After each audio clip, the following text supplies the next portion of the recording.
بسم الله الرحمن الرحيم السلام عليكم ورحمة الله وبركاته دمان والله مسلمين تمام البادونك أكو جوتين وإذن والسلام يا أنيو أهوكي كسوم تي في صومال أفريقيا وفديو عبد القادر محمد فقه وإذن الله مركز سلامة إسلامك السلام عليكم ورحمة الله وبركاته كسود هذا فيديو عصب فضلا دا جناك عصب تاي سبسكرايب نصار جنب لايك نفرر لايك تشير تعنكم منتجا ما انتبه ودنا دير إنسو كرسي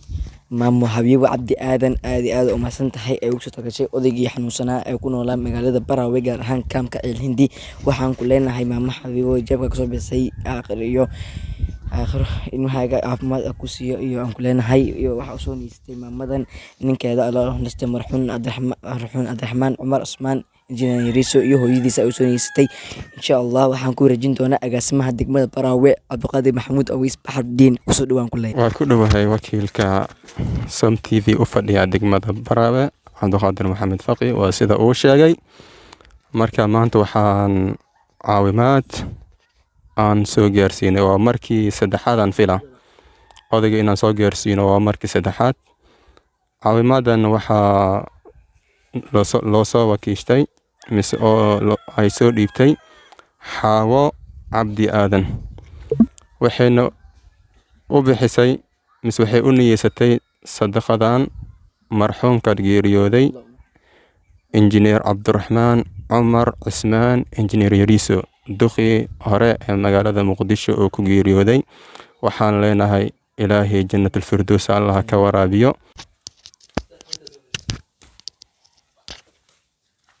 Assalamu alaykum warahmatullahi wabarakatuh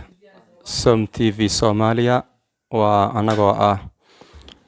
shaqaalaha Som TV Soomaaliya anigoo ku hadlaya magaca Som TV Soomaaliya oo agaasimaha Som TV Soomaaliya ee degmada Barawe maanta waxaan filayaa inay tahay maalinta saddexaad aan odayga aan soo gaarsiino insha Allah taala deeq oo lacag maanta deeqa lacagta aan soo gaarsiinay waa $200 oo Mareykan waxaana soo dhiibtay mise waxaana loo soo niyeystay Habiibo Cabdi Aadan waxayna u soo niyeysatay gudoomiyihii hore ee gobolka Banaadir ahna duqii magaalada Muqdisho injineer Cabdiraxmaan Cumar Usmaan Riso iyo hooyadiisa insha Allah taala labadood waxaan leenahay Ilaahay jannadooda ha ugu bishaareeyo Ilaahay qabrigooda rawdatan min riyaadil janna Allah uu kaso insha Allah taala odaygan xanuunsan Allah caafiyo iyo tafaasiil dheeraadka waxaa naga siin doona insha Allah waa wiilkana la joogo oo awaa u yahay bismillahir rahmanir rahim اللهم صل وسلم على سيدنا محمد في الأولين وصل وسلم على سيدنا محمد في الآخرين وصل وسلم على سيدنا محمد في النبيين وصل على سيدنا محمد في المرسلين وصل على سيدنا محمد في الملأ الأعلى إلى يوم الدين وبعد أولا أحييكم بتحية الإسلام ألا وهي السلام عليكم ورحمة الله تعالى وبركاته إن شاء الله مركو هريسو وحان سلام يا دمان ومد النبي محمد صلى الله عليه وسلم ميلول بأي جوغان خاص أهان وحان سلام يا دادك خيرك جعل قلبي قودنا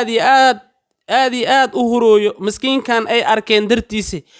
قف والبو إنو أكالميو رقي دمر بأسو جرة أيان سلام يا دمان انت كالمي يعني مسكين كان آبهن الصوماليات وهلك كو حنوسن أيان سلام يا سلامتي كديب إن شاء الله تعالى سيدان لسعنا مركز الدحاد أي نسو جارسيين صوم تي في صوماليا إن شاء الله كسعنا ولا لهنا خير الله سيو أمانة نسو جارسيين لو سو إدمدي إن شاء الله تعالى وحالنا مركو جوهر يسو هدان ديبان يدكو حسو marka ugu horeyso waxa qofta ugu horeyso soo gaarsiisay Luul Maxamed Xasan waa gabadha ugu horeyso annagana soo gaarsiisay maasha Allah barakeeyo $50 ay soo gaarsiisay waxa soo xigana hadana ayaan markaasi dad isugu soo dardaray maasha Allah barakeeyo 230 oo kaasha iyo 200 oo caadi warqad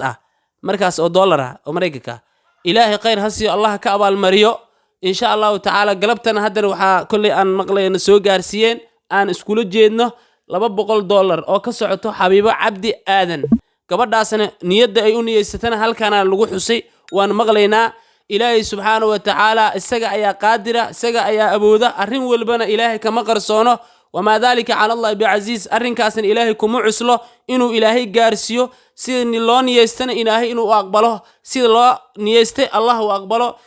qofka loo niyeystana ilaahay subxaanahu watacaala firdows allah ka waraabiyo rawdatu min riyaadi aljanna allah ka waraabiyo anagu dhan taas waxaan leenahay ilaahay xaggiisa ugu ducaynaynaa